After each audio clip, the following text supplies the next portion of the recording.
You know, we had a couple of guys that came back. For the most part, they've been relatively on point. We got to get the young guys in position to go out there and to be in position to make plays, you know, be difference makers. That's what we're looking for.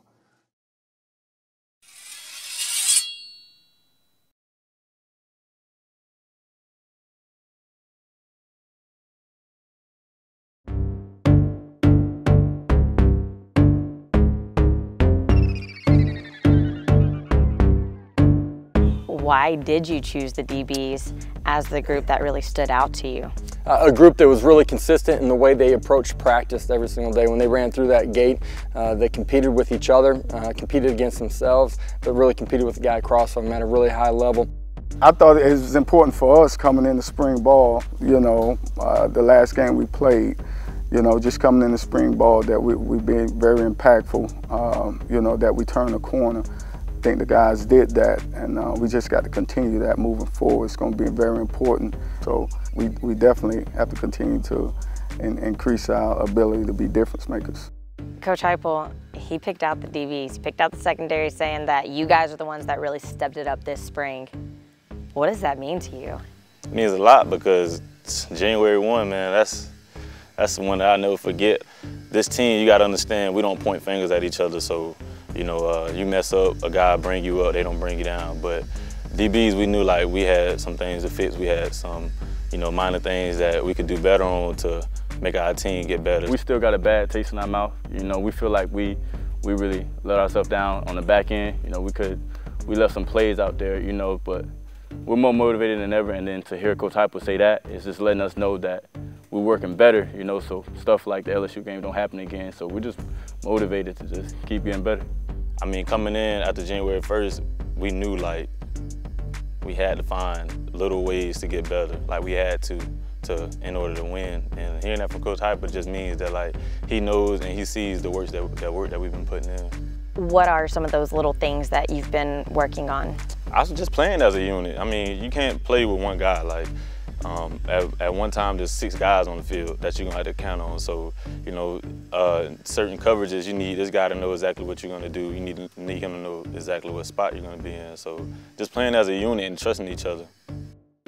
You know, we experienced this a year ago. The strength of one position can never be one guy. You know, guys that have played a lot of football for us in the defensive backfield understand that it takes, you know, all 4 or all 5 guys if we're in nickel and all 6 guys if we're in dime to do their job and to play with great technique and to do it right if we're going to be successful as a defensive unit. It's always a plus to have some guys back that's familiar with the system, familiar with your coaching and those type of things, your language, your lingo.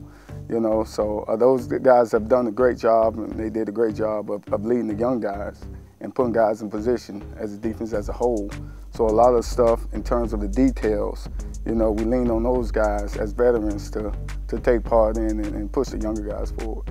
Trey Green is a guy that played some football last year, ultimately redshirted, that had a great offseason, has led the young guys when our young guys have gone in the weight room. That correlated over to him being really confident out on the football field. Has done a tremendous job on the defensive side of the ball, playing great man press, got better every single day, highly competitive, never took a play off, but also did a great job on special teams as well. You know, the nickel position with Causey graduating is wide open. Zamari Maxwell did a really good job there. Aaron Robinson did a really good job there. Guys that are competing within themselves, competing with the guy next to them, and excited to see, you know, where they grew during the 15 days, but ultimately where they're going to go the next 3 months while they're on their own before we get back to training camp. I just tell them each day, like, you know, it's difficult from playing just man, you know, but it definitely works. You know, so I just tell them all the time, just trust it. You know, I've seen it work. You know, we made a lot of plays on the ball and we left a lot of plays, you know, but that technique definitely works, you know, so we just try to go out every day and perfect it.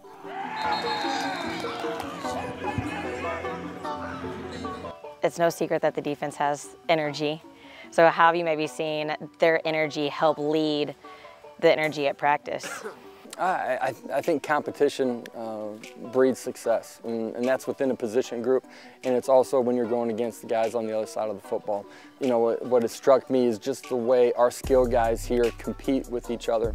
They talk a lot of trash, which raises the level of competitiveness, but they do it in a really positive way. They celebrate the wins on the other side just as much as they celebrate it when it's within their unit, but it's highly competitive. If you do not buckle your chin strap when you cross through that gate and bring everything you got every day on every rep, you're going to get shown out, and that's the culture of competitiveness, of attacking every day here that we have. I've talked about it. That's the way our skill groups are, and that's the way our bigs are too. I'm really proud of how we're maturing as competitors. You know, between the lines, man, it's gonna get a little nasty out there sometimes, but like we all know that it's just to make the next person better. You can't go out there just competing and friendly and your teammates. Like, you got to go out there and tell them, like, you know, just to go back to January 1, like, I would tell Marlon, like, this is that safety you was going against. Like, you need to block me to the sideline. Like, of course, I'm not going to let him do that, but that need to be his goal every play. So, you know, I trash talk him a little bit, let him know that, like we here, man. Like, tighten up, let's go. Just stuff like that, just to get him going.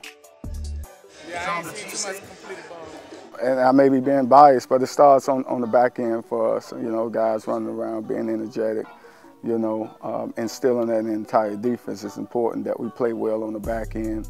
And the guys that did a great job of doing that, you know, during the spring. So, you know, ultimately it trickles down, you know, to the linebackers and the D-line. So we need that energy. We feed from that energy. The entire defense does. I feel like in the secondary we got more talkable guys, you know, with me, Richie, Novell. So we just come out every day, wanted to just bring the energy. You know, Coach Shannon, he always preaches, like, don't be dead. You know, just bring the energy every day. Coach Heupel, we have team meetings. All he tells us to do is, like, make practice juicy. And what he means by that is just have fun with it. Keep the energy high. You know, you don't ever want to get the energy low. Have fun with it. It goes so quick. Here's Jones back to throw. Quadri flush out of the pocket, rolls out near side. He'll throw. The pass is going to be almost intercepted, or was it? It was. And Neville Clark picked it off at the 38-yard line. Number 14. Neville Clark. Yeah.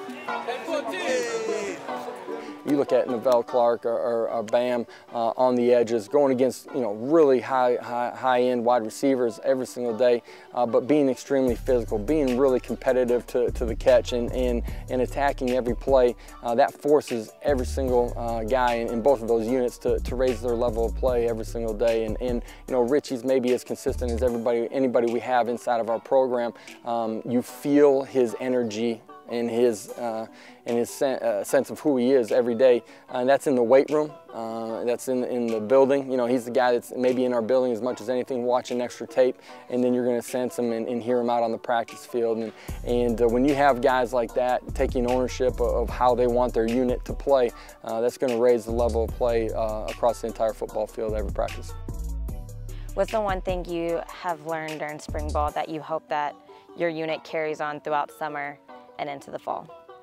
I would just say consistency. Like, that's the main word. Like, we have the talent, we have the guys who work hard, you know, but if you're not consistent, then it won't translate to every game, you know. Just running to the ball at every play, getting off the block every play, just doing the same thing all the time, like being great all the time, not just picking days or plays or, you know, meeting time, just being great all the time. So being consistent, I would say, is what I'll take. I think the understanding of the accountability that each of them have to play with every single rep. You know, you can't take one play off. One guy on a blown assignment or blown run fit all of a sudden creates a big play. And so they're the last line of defense for us. Those guys, you know, 4 or 5 guys operating as one on the 3rd level. And then I think the spirit of competitiveness, of attacking every single day the right way, that will transcend throughout our defensive unit, but also our football team in the way we're going to approach May, June, and July, getting better in the weight room, getting bigger, getting faster, and also understanding who and what we're going to be as a defensive unit by the time we get back to training camp.